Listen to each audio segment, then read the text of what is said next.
जगतपति के कृपा से उसका श्रृंगार कभी अधूरा नहीं रहता। जन्म जन्म तक उनका श्रृंगार भरा रहता है और भरा ही रहेगा। इसलिए जगतपति के लिए रोहिणी च महाभागा नंद गोपाभिनंदिता व्यचरत दिव्यवास अस्त्रघंटाभरण भूषिता। माता रोहिणी मंगलसूत्र पहनी है, माता रोहिणी मेहंदी लगाई है, पायल पहने हैं, 16 तरह के श्रृंगार रोहिणी माता किए हैं।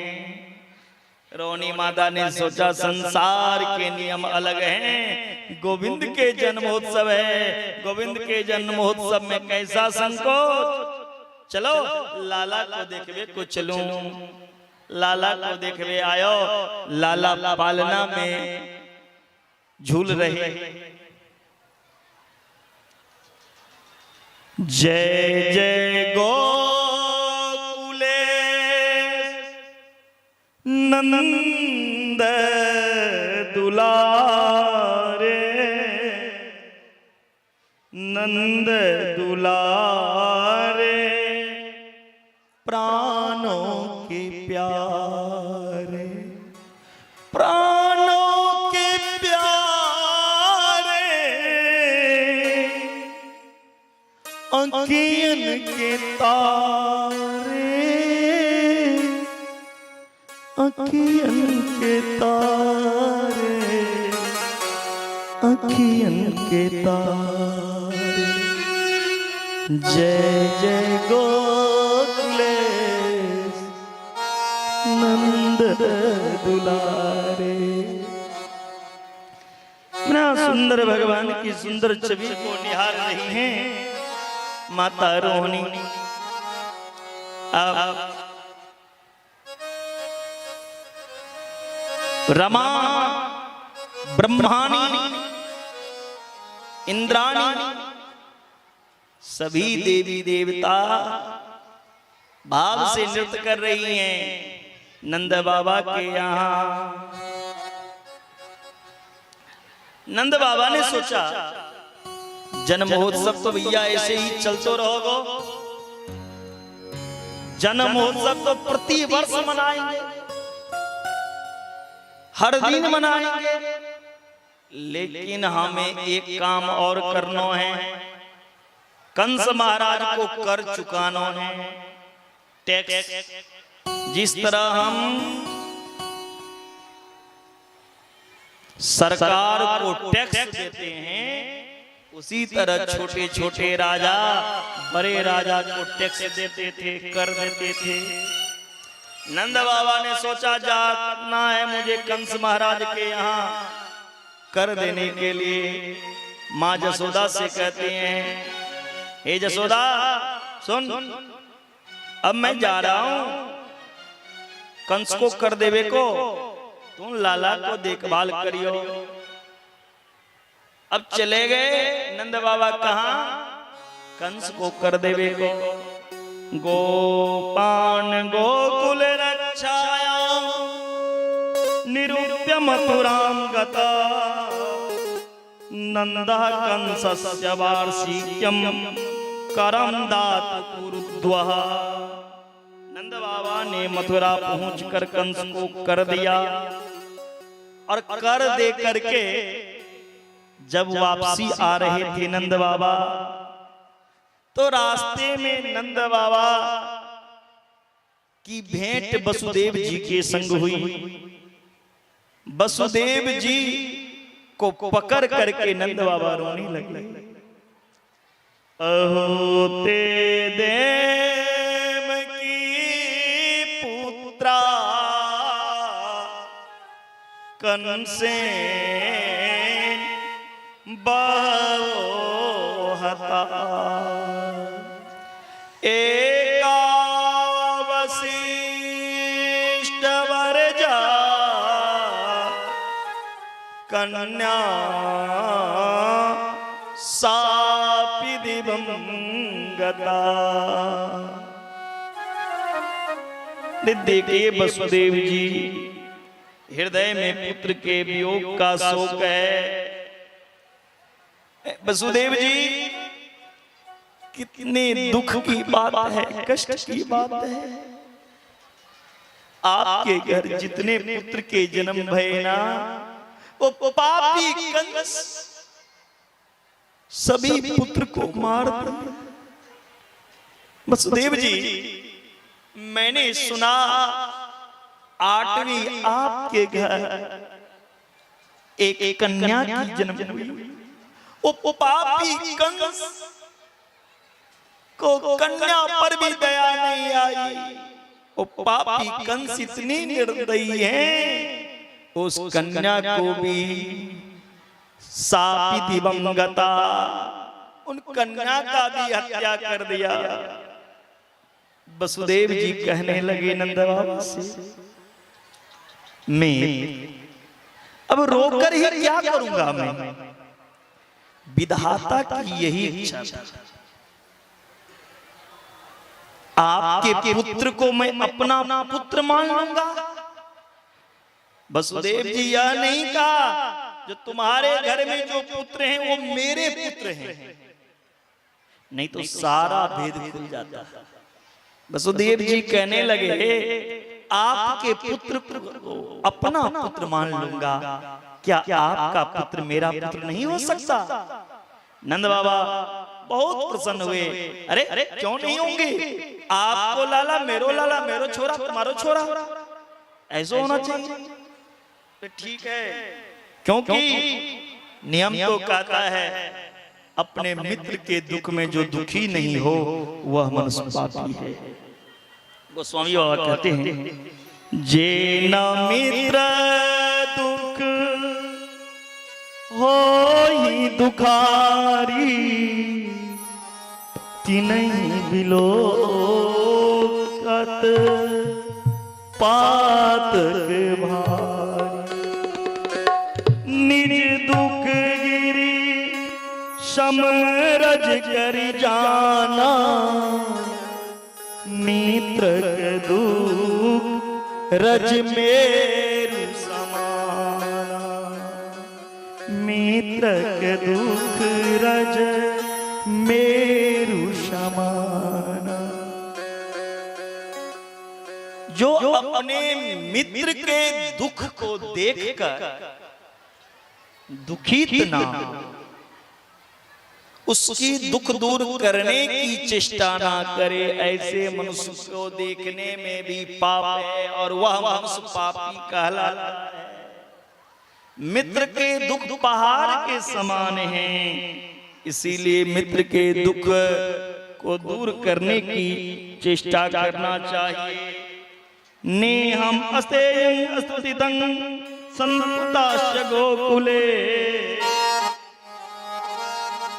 हे वसुदेव जी, आप चिंता नहीं कीजिए। जब कभी जीवन में पुत्र की कमी लगे ना, मेरे छोरा को बुला लीजिए। मेरे छोरा आके तुम्हारो सारो कार्य कर देंगे, क्योंकि मेरो छोरा तुम्हारो छोरा में कोई अंतर ना है, एक ही है, सोच की अंतर है। अरे वसुदेव जी, आप चिंता ना करें, आप हमें जरूर याद करें। अब वसुदेव जी कहने लगे नंद बाबा से, हे नंद जी, हे मैं, मुझे ऐसा लग रहा है अभी जो गोकुल में कोई उत्पात होने वाला है, आप जल्दी से गोकुल जाओ। नंद बाबा गोकुल आ गए। इधर कंस ने आपातकालीन सभा लगाई, बैठक की। अक्कासुर, बक्कासुर, व्योमासुर, अरिष्टासुर, धनकासुर, केसी, चान और मुष्टिक सबको बुलाया और कंस ने कहा, मेरा शत्रु इस ब्रजभूमि में प्रकट ले चुका है। मेरा शत्रु का विनाश कैसे होगा, मेरा शत्रु कैसे मरेगा। सभी सेना कहने लगे, अगर आप अपना शत्रु दुश्मन को मारना चाहते हैं तो जिनके घर में बालक का जन्म हो उनके पुत्र को मार दो तो तुम्हारे शत्रु मर जाएंगे। कंस ने कहा, किनके घर में बच्चा का जन्म हुआ कैसे पता चलेगा। सेना सबका सुनिए ना, जिनके घर में ढोल नगारे बाजा बधाई बज रही हो, मानो उनके यहाँ कोई लाला का जन्म हुआ। कंस ने कहा, अच्छा पता चल भी जाए कि इनके घर में कोई बच्चा का जन्म हुआ तो बच्चा तो बाहर नहीं बैठा रहेगा, बच्चा तो घर के अंदर रहेगा। घर के अंदर हम राक्षसों को कौन प्रवेश करने देगा, हम सब राक्षस। यह काम तो कोई स्त्री ही कर सकती। कौन स्त्री? तो पूतना को बुलाया जाए। पूतना पूर्व जन्म में कौन थी? राजा बलि की बेटी। पूतना पूर्व जन्म में राजा बलि की बेटी थी, जिनकी नाम रत्नमाला। जब भगवान नारायण वामन के रूप धारण करके आए थे तो वामन भगवान का सुंदर छवि को देखकर रत्नमाला कहने लगी, आहा इन बालक के कितना सुंदर स्वरूप है। मेरा मन तो ये करता इन बालक को मैं अपनी छाती से लगाकर अपनी स्तनपान कराऊं। भगवान ने पूतना की मनोभाव को समझ लिया। भगवान ने कहा, तथास्तु, मैं अवश्य तुम्हारा दुग्ध पान करूंगा। जब भगवान वामन राजा बलि के शरीर भी दान में ले लिए तो वही राजा बलि की बेटी रत्नमाला कहती हैं, ऐसे बालक को तो दूध में जहर मिला करके मार देना चाहिए। भगवान ने कहा, चिंता नहीं करो, तुम्हारा दुग्ध भी पान करूंगा और तुम्हारा जहर भी पान करूंगा। त्रेता में तुम पूतना बनना, तुम द्वापर में पूतना बनना। वही राजा बलि की बेटी द्वापर में पूतना बनकर आई।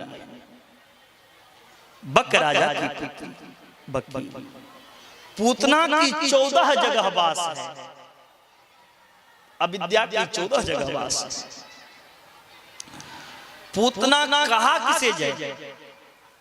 जिनको पूत ना हो उसे भी पूतना कहते हैं, या जो दूसरे को पुत्र को देखकर जले वो पूतना है, या जो दूसरे को पुत्र को रहने ना दे उसे भी पूतना ही कहते हैं। पूतना को कंस महाराज बुलाए।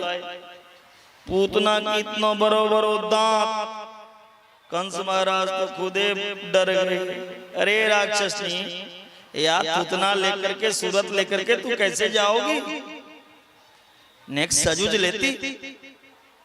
पूतना कहती है, महाराज मुझको सजनों की जरूरत ना है, महिला को सजने की जरूरत नहीं है। चाहे महिला की मुंह में एक भी दांत ना हो, गोरी हो या काली हो, बुढ़ी हो या अंधी हो, जैसी भी हो, अगर एक बार वो महिला चमकदार बनारसी साड़ी पहन ले, बढ़िया वाला, चाहे वो वृद्ध ही क्यों ना हो, और वो साड़ी पहन करके घूंघट कर ले, घूंघट के अंदर क्या पता चला बुढ़ी है या कौन है, काऊ को पता ना चलो।